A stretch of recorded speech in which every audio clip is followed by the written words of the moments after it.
Well, I had the great opportunity of meeting Congressman John McCain in Washington.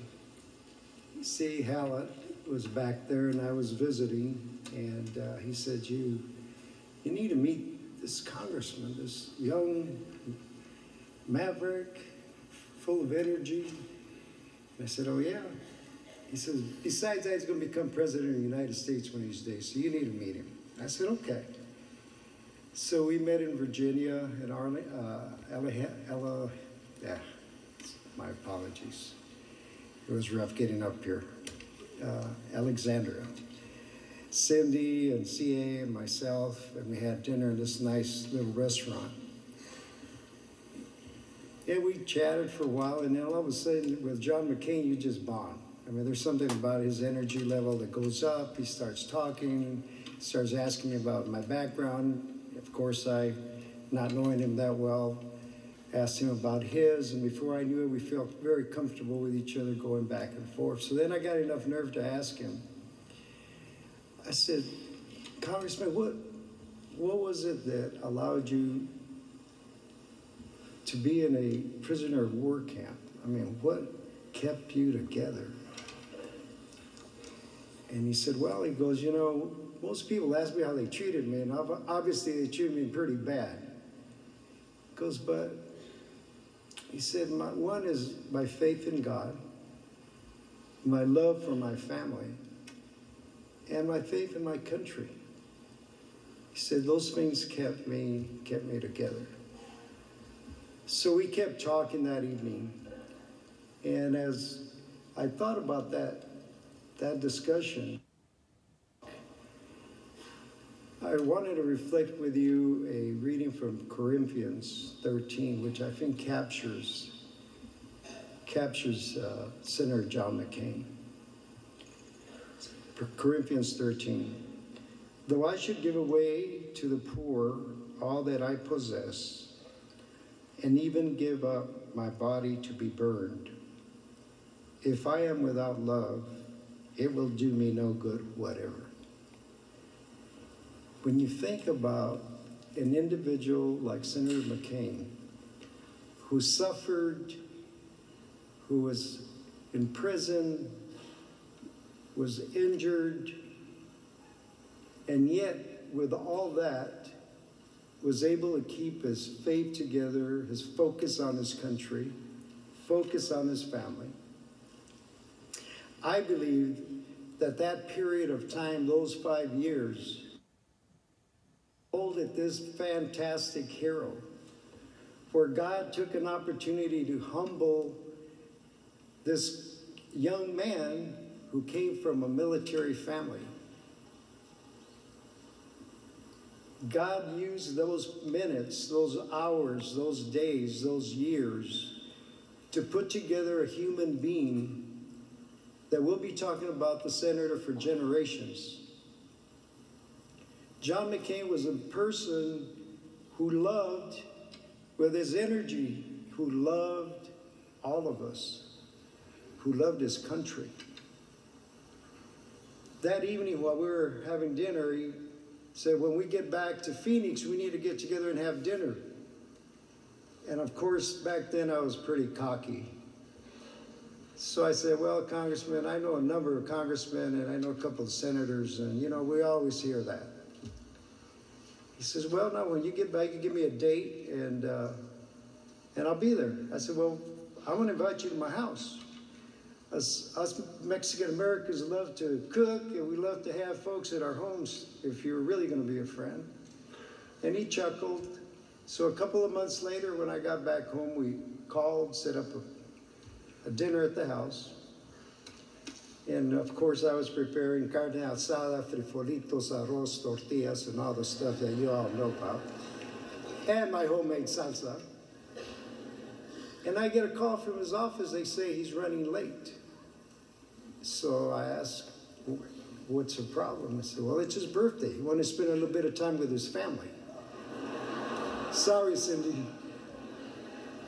And of course, I panic and say, you know, if he wants to cancel, I understand, please. They said, no, he made it very clear to us, he's going to your house tonight to have dinner. So I scrambled and got a mariachi group. I figured I got to do something really good. Mexican food's not going to get me there. And luckily they got there about 10 minutes before he arrived. So when Cindy and the congressman then walk into my house, the kitchen, the mariachi started playing. They sing in the mañanitas, which is a traditional Mexican birthday song in our culture. And of course, John and Cindy lit up, and it was a great evening, and we enjoyed the night. That's Senator John McCain. Keeps his word. That's the senator that we've had all these years that sometimes we beat up on. That's the senator that I hope people can embrace what he stood for our country. And yes, he was a maverick. In his first senatorial campaign, I get a call, and it's him on the phone. I'm with Father Tony, a dear friend of mine, and they say you got the congressman on the phone. I don't know how he tracked me down, but we're in a restaurant. So I get the phone, and he says, Tommy, I'm running for the U.S. Senate. I'm going to launch blah, blah, blah. You know, John, he was going 100 miles an hour. So I'm going like, okay. And then he says, I want you to co-chair my campaign. I said, well, John, you know I'm a Democrat.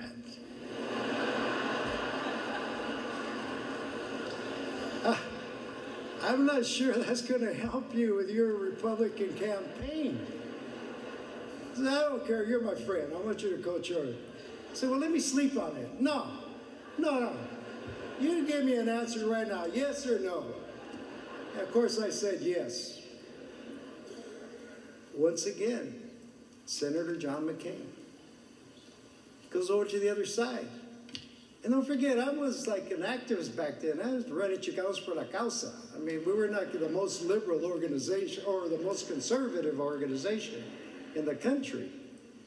And we go back and forth with John, you either were a friend or not. And at the end of the day, we could go a couple of years without seeing each other, but when we did, it was like old home week. I mean, he was warm, he was energy. I mean, he was going 100 miles an hour, but yet he made time to be with you. And then the second time, we get a call, Elvira and I, to come to Las Vegas, and this is, of course, when he's in his presidential campaign. And we end up in Las Vegas with his two right-hand folks that have always run his campaigns, which I have the greatest respect for. So we do the quick chit-chat, and then John says, I want you to speak on my behalf at the Republican convention.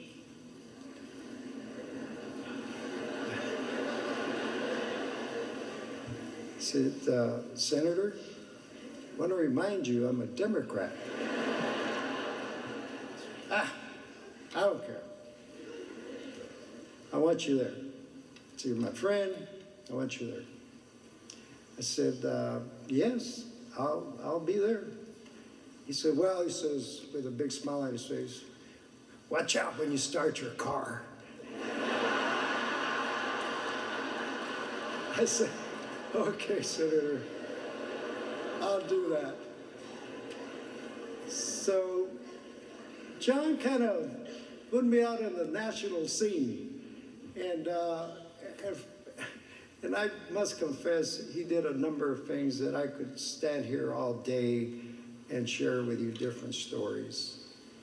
I will tell you that one time when we met is when Megan was on the TV program, and I don't even remember the name of the TV program, Megan, but he said, well, you know, Megan's on TV now, and blah, blah, blah. I go, yeah, okay.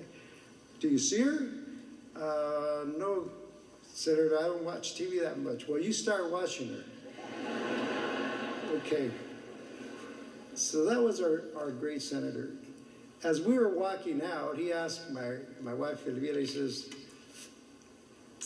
Elvira, I got a question for you. If I put a woman on our ticket as vice president, what do you think about that? Well, my wife isn't the type that holds back. She's a Mexican from Mexico City. And they have a tendency of just telling you how it is. And of course, the senator liked that. So she turns and she says, well, I really don't care if it's a man or a woman. If something happens to you, I want to make sure that person can run their country. So John looked at her and says, okay. And we looked at her as two guys. And of course, we walked out. Needless to say, we heard later who had selected. But again, regardless, there was the senator again, taking the risk of putting forth a woman for vice president of this great country of ours. So it's of no surprise. It's of no surprise also that he got together with Kennedy to push for immigration reform. Because when he talked about immigration, it wasn't so much the politics of it. He would say, you know what, I can't believe these families that come from another country, from Mexico, from Central America to work, cutting our grass, feeding us, bringing in the labor force that we need, and now we turn on them? That really struck at the heart of what he thought our great country was about. I believe it cost him a presidential campaign. So to me, it's very dear what the senator is about. To me, John really did reflect our country in its true form. My father is a Marine, passed away in February. Once a Marine, always a Marine, he'd say. Got wounded in Guam, got a Purple Heart. When he talked about John McCain, he said, he understands us. He understands us. And I must confess, he did understand us. He understood all of us, whether it was white, black, brown, Asian. To him, it didn't make any difference. What he knew is that we all make America great. We all make America great. So I hope that in his legacy, the senators, governors, mayors, city council members, elected officials embrace the thought of love, because John reflected love and love of a strong man. And that is nowadays hard to come by.